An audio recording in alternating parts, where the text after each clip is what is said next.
बिस्मिल्लाहिर्रहमानिर्रहीम। अस्सलाम वालेकुम नाज़रीन, आप यूट्यूब चैनल देख रहे हैं। मैं इमरान ख़ान हूँ। तहरीक लब्बैक पाकिस्तान के हवाले से और हुकूमत पाकिस्तान के बीच में एक तनाव भरा दिन था और कल भी बहुत मुश्किल हालात रहे। उससे पहले भी बहुत मुश्किल हालात थे, ख़ास तौर पे एतवार वाले दिन जो ऑपरेशन हुआ उसके नतीजे में लोगों की जानें भी गईं, तहरीक लब्बैक के कारकुन भी शहीद हुए, पुलिस वालों का भी बहुत नुकसान हुआ। तो ये लगातार नुकसान हो रहा था, लेकिन उसके बाद मुज़ाकरात का सिलसिला शुरू हुआ। अब जिस वक्त मैं ये वीडियो रिकॉर्डिंग कर रहा हूँ, यानी सहरी का वक्त है ये, और आज मंगल का दिन है, ट्यूसडे 20 तारीख, सहरी का वक्त है। तो इसमें इस वक्त तक की जो डेवलपमेंट है वो ये है कि 3 मुज़ाकरात के दौर हो चुके हैं साद हुसैन रिजवी के साथ हुकूमती टीमों के। इनमें एक जो दौर है उसमें साहबज़ादा हामिद रज़ा काज़मी ये शामिल थे। साहबज़ादा हामिद रज़ा, सरवत एजाज़ कादरी, मियाँ जलील शरकपुरी और दीगर कुछ और उलमा इकराम शामिल थे। और वज़ीर-ए-आज़म पाकिस्तान के मावन ख़ुसूसी हैं जनाब मौलाना ताहिर अशरफी साहब, तो वो भी इसके अंदर शामिल थे। तो वहाँ कुछ बातचीत हुई और इन लोगों ने ये बताया मीडिया को, मुख्तलिफ़ सराय से जो इतलात पहुँची और जो मुज़ाकरात करने वाली टीम थी, उन्होंने ये बताया कि हमने कोशिश की कि साद हुसैन रिजवी एक वीडियो रिकॉर्ड बयान करवाएं और उस पर यह कहें अपने कारकुनों को कि वो धरना ख़त्म कर दें और मामलात को नॉर्मलाइज कर दें, लेकिन ये नहीं हो पाया। दूसरी जानिब उन्होंने ये क्लेम किया कि साद हुसैन रिजवी साहब ने ये कहा है जेल से, क्योंकि ये कोटलखपत जेल में मुज़ाकरात सुपरिटेंडेंट जेल के कमरे के अंदर रिपोर्ट हुए हैं अब तक की इत्तला के मुताबिक। मे बी ये किसी सेफ़ हाउस में हो रहे हों आसपास, लेकिन जो मीडिया को रिपोर्ट जारी की गई, क्योंकि जो कोटलखपत जेल का इलाका है उसको बंद कर दिया गया हर तरफ से, और ये अब नहीं, बहुत पहले से बंद किया हुआ है। एक रेलवे फाटक है वहाँ से बंद है और दूसरी जानिब एक सड़क है वहाँ से भी बंद है। तो इसके बीच का पूरा एरिया सील है कई सालों से, और ये तब सील हुआ था जब रेमंड डेविस का वाक़या हुआ था लाहौर में, तो उसके बाद ये सील हो गया था। तो तब से अब तक ये पूरा इलाका सील है। यहाँ इस जेल में रखा गया है, मियाँ नवाज शरीफ साहब को भी ये रखा गया था, शहबाज शरीफ साहब भी इसी जेल में, हमजा शहबाज भी, ये लोग इस जेल में रहे हैं। कोटलखपत जेल में साद हुसैन रिजवी साहब के साथ जो मुज़ाकरात रिपोर्ट हुए हैं वो सुपरिटेंडेंट जेल के कमरे में रिपोर्ट हुए। 6 घंटे के मुज़ाकरात का एक दौर हुआ, वहीं पे अफ्तारी करवाई गई। साद हुसैन रिजवी साहब ने अपने कुछ करीबी जो पार्टी के लोग हैं उनसे मिलने की ख्वाहिश की और उनसे वादा किया गया उन लोगों को भी लाया जाएगा। मुज़ाकरात का जो दूसरा दौर बताया जा रहा है उसमें गवर्नर पंजाब और जो राजा बशारत पंजाब के वज़ीर कानून है, इन्होंने ख़ुसूसी तौर पे शिरकत की और कुछ बर्फ़ पिघली है। मेरी जो है वो कुछ ज़राए से बराह रास्त बात हुई, ये जो दूसरा दौर था इसमें, तो उन्होंने कहा कि अभी तक कुछ डेडलॉक है ज़रूर, लेकिन हमें उम्मीद बंध गई है कि ये मुज़ाकरात कामयाब हो जाएंगे। अच्छा, इन मुज़ाकरात की वजह से इमरान खान साहब ने कोई ओपिनियन ये नहीं दिया था कि उन्होंने कोई फ़ैसला नहीं सुनाया था कि हम करेंगे क्या और करना क्या है, क्योंकि आज का ये मुज़ाकरात का दिन बहुत इंपॉर्टेंट था। इमरान खान साहब ने सिर्फ पब्लिक से खिताब करते हुए उनकी राय को जो है वो बनाने की कोशिश की थी और उनकी ज़हन साजी करने की कोशिश की थी और ये तासुर ख़त्म करने की कोशिश की थी कि वो कहीं फ्रांस के साथ खड़े हैं या तौहीन रिसालत वाले साइड पर जाके खड़े हैं। मतलब मैं भी खिलाफ हूँ, लेकिन मेरा तरीका मुख्तलिफ है, इनका तरीका मुख्तलिफ है। अब शेख रशीद अहमद, और जब मैं आपसे बात कर रहा हूँ तो शेख रशीद अहमद और नूरुल हक कादरी जो वफाकी वज़ीर मज़हबी उमूर हैं, इन लोगों के तीसरा मुज़ाकरात का दौर हो रहा है। इसके बाद भी मुज़ाकरात कहा गया कि होंगे। अब जो इतलात आ रही हैं वो ये हैं कि मुज़ाकरात के अंदर कुछ पेशरफ्त हुई है और कुछ कामयाबी होती हुई दिखाई दे रही है, लेकिन खुलकर चीज़ें जो हैं वो अभी तक जारी नहीं की गई। इसमें 5 बड़े मुतालबात हैं जो तहरीक लब्बैक पाकिस्तान की जानिब से आए। नंबर 1, उनका पहला मुतालबा वही कि फ़्रांसीसी सफ़ीर की मुल्क बदरी की जाए, और दूसरा मुतालबा साद हुसैन रिजवी की रिहाई का उनका है। तीसरा एक मुतालबा उनका शेख रशीद की वजारत दाखिला से बरतरफ़ी का है। चौथा उनका मुतालबा जो उनकी पार्टी पे पाबंदी लगी है वो ख़त्म की जाए।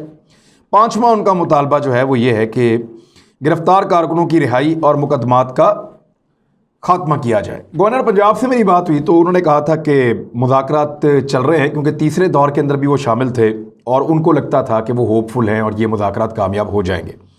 अब ये 5 बड़े मुतालबात हैं, इनमें 2 के ऊपर तो हुकूमत ने साफ इनकार कर दिया था। एक तो फ्रांसीसी सफ़ीर की मुल्क बदरी, क्योंकि हुकूमत को ये लगता है कि इससे कोई फ़र्क नहीं पड़ेगा, बल्कि पाकिस्तान के यूरोपीय यूनियन के साथ ताल्लुकात ख़राब हो जाएंगे और इससे जो नबी अकरम सल्लल्लाहु अलैहि वसल्लम की शान में गुस्ताखी का सिलसिला है वो ख़त्म होने की बजाय बढ़ेगा, हुकूमत को ये लगता है।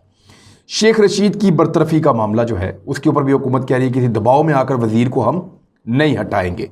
लेकिन मेरी कुछ लोगों से बात हुई, वो कह रहे हैं कि अगर फाइनली शेख रशीद साहब के बारे में अगर राय कायम की जाए तो वो बतौर वज़ीर दाखिला उतने कामयाब नहीं रहे इस मामले से निपटने में जितनी उनसे तवक्को की जा रही थी। हो सकता है आने वाले दिनों में इमरान खान साहब खुद तब्दीली करते हुए उनको हटा दें, लेकिन फ़िलहाल फौरी तौर पर किसी दबाव में आकर उनको हटाने से इनकार किया गया है। साद हुसैन रिजवी साहब की रिहाई का मामला ये बिल्कुल हो सकता है।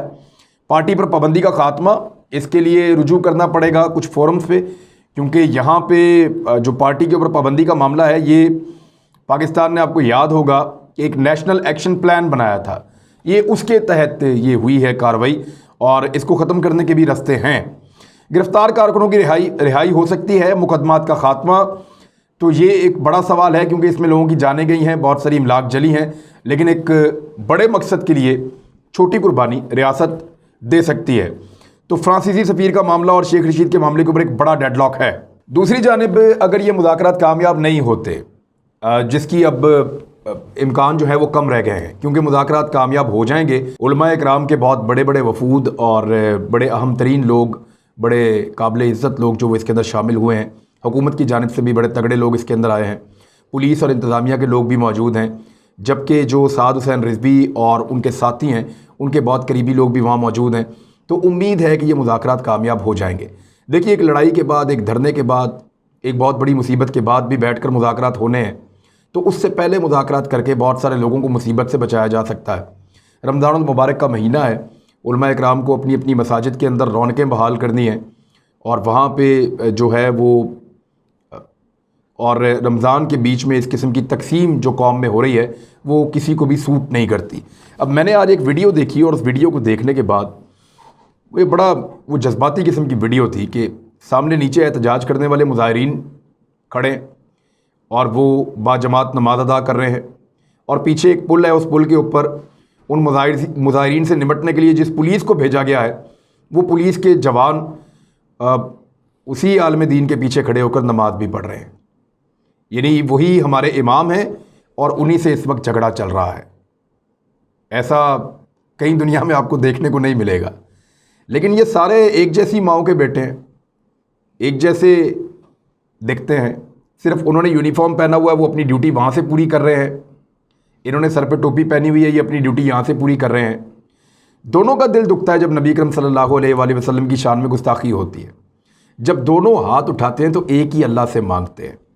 मसला ये है कि दोनों का इस मसले को हल करने का तरीका मुख्तलिफ है, तो तरीक़ाकार के ऊपर बात हो सकती है, बहस हो सकती है, नया तरीका भी निकाला जा सकता है। आपस में लड़ना तो ज़रूरी नहीं है। वो पुलिस वाले आपके पीछे खड़े होकर नमाज भी पढ़ रहे हैं, कितना बड़ा रुतबा है आपका। तो पुलिस वालों को भी ये बात समझनी चाहिए कि जिनके पीछे नमाज पढ़ रहे हैं उनके साथ क्या झगड़ा कोई बनता है उनका। तो ये दोनों तरफ के लोग, जिसका भी लहू बहे वो तो अपना है। किसके लिए दुआ करे इंसान, किसके लिए हाथ उठाए? तो सिर्फ अमन के लिए हाथ उठा सकते हैं, अमन के लिए दुआ कर सकते हैं। दूसरी जानिब मुज़ाकरात कामयाब ना होने की सूरत में भी हुकूमत ने अपना बंदोबस्त किया है। रावलपिंडी, इस्लामाबाद को और दीगर कुछ शहरों को और कुछ बड़ी मेन शाहराहों को कंटेनर्स लगा के बंद किया गया है और पुलिस की भारी नफरी को हाई अलर्ट कर दिया गया है। बहुत बड़े पैमाने पर सिक्योरिटी के इंतजाम किए गए हैं मुल्क के तूल व अर्ज़ में, ख़ास तौर पे इस्लामाबाद, रावलपिंडी में और फैज़ाबाद के इलाकों में, ताकि जो एहतजाज है अगर करने के लिए कल लोग निकलते हैं, क्योंकि कल 20 तारीख है और 20 तारीख तक ये सारा मामला वाइंड अप होना था। और क्योंकि अगर कल 20 तारीख को ये एहतजाज के लिए निकलते हैं तो फिर रोकने के लिए रियासत दोबारा अपनी ताकत का इस्तेमाल करेगी और दोबारा नुकसान भी हो सकता है। दूसरी जानिब मौलाना फजलुर रहमान साहब ने भी अपने कारकुनों को तैयार रहने के लिए कहा है। वो इस मामले को एक मौके की तरह देख रहे हैं कि उनको एक मौका मिला है कि वो इसमें जंप इन कर जाएं, क्योंकि इससे पहले वो बहुत सारे मौक़ों पर कोशिश कर चुके हैं हुकूमत को डिस्टेबलाइज़ करके गिराने की, लेकिन इसमें वो कामयाब नहीं हुए। मौलाना फजलुर रहमान साहब का मैं इसलिए कह रहा हूँ कि जब नवाज शरीफ साहब के दौर में जेन्युइनली ख़त्म नबूवत के कानून के साथ छेड़छाड़ हुई थी, तो उस वक्त मौलाना फजलुर रहमान साहब एक लफ्ज़ नहीं बोले थे। मॉडल टाउन में जब निहत्ते दीन का सबक पढ़ने वाले और नमाजी परहेज़ी अच्छे मुसलमान लोगों के ऊपर मॉडल टाउन में जब बर्बरियत हुई थी तो तब भी मौलाना फजल रहमान साहब नहीं बोले। लेकिन आप सोचिए कि अब वो क्यों बोल रहे हैं, क्योंकि उनको पॉलिटिकली इस वक्त ये चीज़ सूट करती है। उनको तहरीक लब्बैक के मेरे दोस्तों से कोई गरज नहीं है, उनका अपना एक सियासी गरज है और ऐसा ही दिखाई दे रहा है। एहतजाज के सिलसिले में मैं आपको बता रहा था कि हुकूमत ने बंदोबस्त किया है इसमें पूरे मुल्क के अंदर और बेशतर उन इलाकों में जहाँ से एहतजाज रवाना हो सकते हैं। इंटरनेट और मोबाइल फ़ोन सर्विस बंद करने का पूरा एक प्लान किया गया है और इंटरनेट और मोबाइल फ़ोन सर्विस बंद होने की सूरत में लोगों को दिक्कत भी हो सकती है, लेकिन इन हालात के लिए ज़हनी तौर पर तैयार रहना होगा। अगर कल एहतजाज होता है, आज के दिन ही बल्कि अब क्योंकि दिन शुरू हो गया है, सहरी के बाद आप ये वीडियो देख रहे हैं, तो फिर हुकूमत की जानिब से भी निमटने के इक़दाम होंगे, दूसरी जानिब भी हमारे लोग हैं और वो एहतजाज करने के लिए निकलेंगे। तो इस तरह की वीडियो करते हुए जो एक चीज़ मुझे समझ नहीं आती कि मैं किसको ठीक कहूँ और किसको गलत कहूँ। दोनों कहते हैं हमारा मकसद यही है, सिर्फ तरीक़ाकार का इख्तिलाफ है। तो मेरा ये कहना है कि दोनों बैठ जाएं, कोई नया तरीका, कोई अच्छा तरीका निकाल लें ताकि लोगों के बच्चे महफूज रहें, चाहे वो वर्दी में हैं चाहे वो वर्दी के बगैर हैं। लेकिन इस सारे मामले में एक चीज़ साबित हो गई है और वो बहुत क्लियर हो गई है, इसको अब पल्ले बांध लें आप बतौर कौम। वो ये कि जिस भारत के बारे में हमें कुछ गलत फहमी होने वाली थी ना, वो गलत फहमी भारत ने खुद दूर कर दी है। हमारे आर्मी चीफ ने थोड़े दिन पहले बहुत बड़ी बात की थी, बहुत बड़ा दिल करके। उन्होंने कहा था कि माजी को भूल कर हमें आगे बढ़ना चाहिए, भारत को और पाकिस्तान को। मगर हमारा हमसाया मादरत के साथ आर्मी चीफ साहब इस काबिल नहीं है कि आप उसको इतनी अच्छी ऑफ़र दें। वो हमेशा धोखा देने, हमारी पीठ में छुरा घोंपने की पॉलिसी पर अमल करता रहा है और अब भी वो यही कर रहा है। यानी अगर किसी को ये उम्मीद थी तो वो अब ख़त्म हो जानी चाहिए। हमारा वजूद, हमारा इस्तेहकाम इसके दिल में कांटे की तरह चुभता है। भारत के दिल में वो ना हमें फलता फूलता हुआ देख सकता है, ना तरक्की करता हुआ देख सकता है। बस वो ये चाहता है पाकिस्तान के अंदर जो है वो सुकून ना हो, लोग एक दूसरे को बर्दाश्त ना करें और ये रियासत जितनी जल्दी हो अपने इख्तिताम की तरफ पहुंचे। ये भारत का मिशन है, वो इससे एक कदम पीछे नहीं हटता, वो चूकता नहीं है। वो पैसे खर्च करते हैं, उनके पेड मीडिया अकाउंट्स हैं सोशल मीडिया के, और उनका जो दूसरा मीडिया है श्रीवास्तव ग्रुप दोबारा एक्टिव है।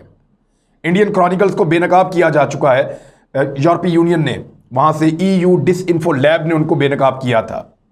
तो आप इसको समझिए कि उन्होंने अपने बेशतर अकाउंट्स को इसी काम के ऊपर लगाया। उन्होंने नकब लगाई हमारे सोशल मीडिया के अंदर, हमारे अपने प्राइवेट ग्रुप्स के अंदर दाखिल हुए, हमारे व्हाट्सएप के अंदर मैसेजेस डाले गए, हमारे यानी उन्होंने बहुत सारे लोग हायर किए हुए हैं। वो इंडिया के अंदर भी हैं, वो दुबई के अंदर भी हैं, वो यूरोप के अंदर भी हैं, वो पाकिस्तान के अंदर भी हैं और उनको वो पे करते हैं, जैसा कि उनका वो मेजर आर्या कह रहा था।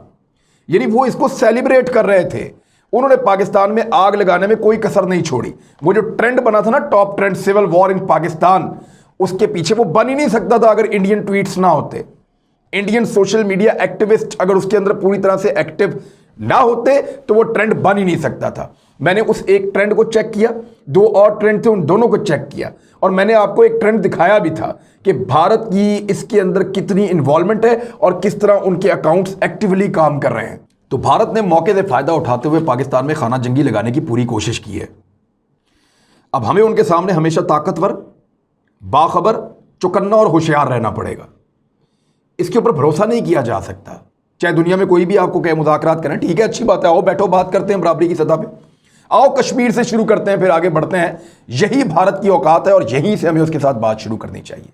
और इसी काबिल है ये दुश्मन, क्योंकि उसने एक मरतबा फिर पूरी कोशिश की है पाकिस्तान को डिस्टेबलाइज करने की और पाकिस्तान को नुकसान पहुंचाने की।